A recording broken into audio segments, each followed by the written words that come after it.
একটা খুব পুরনো কিন্তু খুবই জরুরি প্রশ্ন হল একটা দেশের শাসন ব্যবস্থা কেমন হওয়া উচিত সেটা কি মানুষ চালাবে নাকি সৃষ্টিকর্তার দেয়া নিয়ম অনুযায়ী চলবে আজ আমরা ঠিক এই বিষয় নিয়ে কথা বলবো কিছু প্রবন্ধ বিশ্লেষণ করে দেখব যেখানে ইসলামিক দৃষ্টিকোণ থেকে খেলাফা আর গণতন্ত্রের মধ্যকার এই বিতর্কটা তুলে ধরা হয়েছে। তো চলুন দেখে নিই আমরা কিভাবে এগোব। আমরা একদম শুরু থেকে বিতর্কের মূল প্রশ্নটা কি সেটা দিয়ে শুরু করব। এরপর সার্বভৌমত্ব বা আল্টিমেট অথরিটি নিয়ে দুইটা ভিন্ন ধারণার কথা বলবো। খিলাফা ব্যবস্থাটা আসলে কি সেটা বোঝার চেষ্টা করব আর দেখব কেন গণতন্ত্রকে প্রত্যাখ্যান করা হচ্ছে। আর সবশেষে কিছু ঐতিহাসিক উদাহরণ দেখে একটা বিকল্প পথের কথাও আলোচনা করা হবে। তো আমাদের আলোচনার একেবারে শুরুতেই আসা যাক। এই প্রবন্ধগুলো আজকের মুসলিমদের জন্য শাসনের আদর্শ পদ্ধতি নিয়ে একটা গভীর প্রশ্ন তুলেছে। আর এই প্রশ্নটাই কিন্তু পুরো বিতর্কের কেন্দ্রবিন্দু। একদিকে আছে সৃষ্টিকর্তার দেয়া নিয়মকানুন, যাকে বলা হচ্ছে খেলাফা, আর অন্যদিকে আছে মানুষের তৈরি করা একটা ব্যবস্থা, অর্থাৎ গণতন্ত্র। লেখকদের মতে এই দুইটার মধ্যে একটাকে বেছে নিতে হবে। তো প্রশ্নটা ঠিক এখানেই। আচ্ছা, এই যে দুটো ব্যবস্থার কথা বলা হলো, এদের মধ্যকার পার্থক্যের একেবারে মূলে আছে সার্বভৌমত্বের ধারণা। চূড়ান্ত ক্ষমতাটা কার হাতে থাকবে। চলুন এই বিষয়টা একটু ভেঙে দেখা যাক। দেখুন, পুরো আদর্শিক বিতর্কটা কিন্তু আসলে একটাই প্রশ্নে এসে থেমে যায়, আইন বানানোর চূড়ান্ত অধিকারটা কার। খিলাফার দর্শন বলছে এই ক্ষমতা একমাত্র এবং একছত্রভাবে আল্লাহর। অন্যদিকে গণতন্ত্রের মূল ভিত্তিই হল এই ক্ষমতা থাকবে জনগণের হাতে। এই ধারণার সপক্ষে প্রবন্ধগুলোতে কোরআনের এই আয়াতটি বারবার উল্লেখ করা হয়েছে। এর মাধ্যমে এটাই বোঝানোর চেষ্টা করা হয়েছে যে আইন প্রণয়নের ক্ষমতাটা আসলে পুরোপুরি সৃষ্টিকর্তার, অন্য কারো নয়।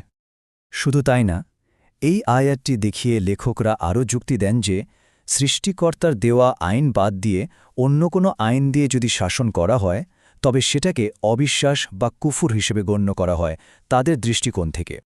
তাহলে ঐশী সার্বভৌমত্বের এই মূল ভিত্তিটা প্রতিষ্ঠা করার পর প্রবন্ধগুলোয় ব্যাখ্যা করা হয়েছে যে খিলাফা ব্যবস্থাটা আসলে কি, আর ঠিক ততটাই জোর দিয়ে বলা হয়েছে এটা কি নয়।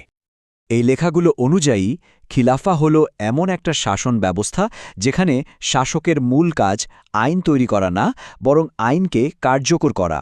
আর এই আইনগুলো আসে সরাসরি কোরআন, নবীর সুন্নাহ এবং ইজমা থেকে। এখন একটা প্রশ্ন আসতে পারে, খিলাফা কি তাহলে রাজতন্ত্র বা থিওক্রেসির মতোই কোনো ব্যবস্থা? এই ভুল ধারণাটা ভাঙার জন্য প্রবন্ধগুলোতে অন্য শাসন ব্যবস্থার সাথে এর কি পার্থক্য আছে তা পরিষ্কারভাবে দেখানো হয়েছে। যেমন ধরুন, রাজতন্ত্রের সাথে এর পার্থক্যটা বেশ পরিষ্কার। খেলাফাতে সার্বভৌমত্ব সৃষ্টিকর্তার, কোনো রাজার নয়। শাসক এখানে উত্তরাধিকার সূত্রে আসেন না, তাকে নির্বাচিত হতে হয়। আর সবচেয়ে বড় পার্থক্য হল খলিফা বা শাসক কিন্তু আইনের ঊর্ধ্বে নন, যেখানে একজন রাজা প্রায় সময়ই আইনের ঊর্ধ্বে থাকেন। আচ্ছা, খিলাফার ধারণা তো বোঝা গেল। এবার চলুন দেখি গণতন্ত্রকে কেন প্রত্যাখ্যান করা হচ্ছে। লেখকরা এই ব্যবস্থাকে কেন একটি কুফুর বা অবিশ্বাসের ব্যবস্থা হিসেবে দেখছেন।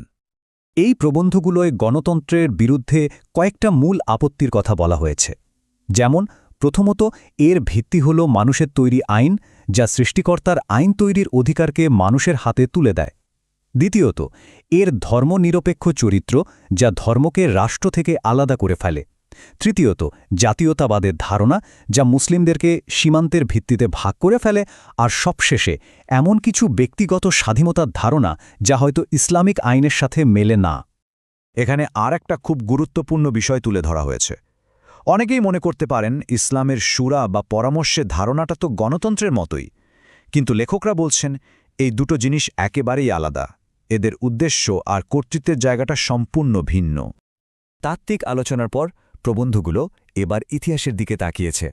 একটা খুব বাস্তব প্রশ্ন তোলা হয়েছে এখানে, গণতন্ত্রকে কি একটা মাধ্যম হিসেবে ব্যবহার করে ইসলামিক শাসন প্রতিষ্ঠা করা সম্ভব?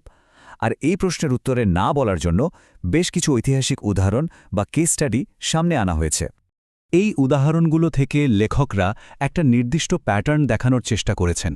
সেটা হলো, যখনই কোনো ইসলামী দল গণতান্ত্রিক নির্বাচনে জিতে ক্ষমতায় এসেছে বা আসার সম্ভাবনা তৈরি করেছে, তখনই প্রতিষ্ঠিত সেকুলার শক্তিগুলো অনেক ক্ষেত্রে পশ্চিমা দেশগুলোর সমর্থনে তাদের ক্ষমতা থেকে সরিয়ে দিয়েছে বা নিষ্ক্রিয় করে ফেলেছে।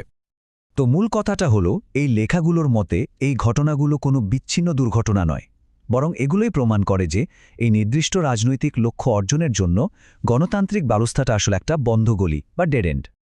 তাহলে যদি গণতান্ত্রিক পথটা একটা বন্ধ রাস্তা হয়, তাহলে বিকল্পটা কি? এই প্রবন্ধগুলোই ইসলামী রাষ্ট্র প্রতিষ্ঠার জন্য কোনো বিকল্প পথের কথা বলা হয়েছে? লেখকরা এখানে একটা 3 ধাপের পদ্ধতির কথা বলছেন। তাদের দাবি অনুযায়ী এই পদ্ধতিটা নেওয়া হয়েছে নবী মুহাম্মদ সাল্লাল্লাহু আলাইহি ওয়াসাল্লাম যেভাবে মদিনায় প্রথম ইসলামী রাষ্ট্র প্রতিষ্ঠা করেছিলেন, ঠিক সেই মডেল থেকে।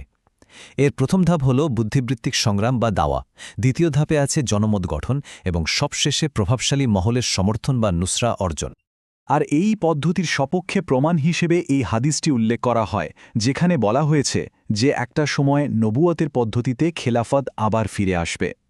এর মাধ্যমে বোঝানো হয় যে সঠিক পদ্ধতি অনুসরণ করলে এই ব্যবস্থা আবার প্রতিষ্ঠা হওয়াটা নির্ধারিত।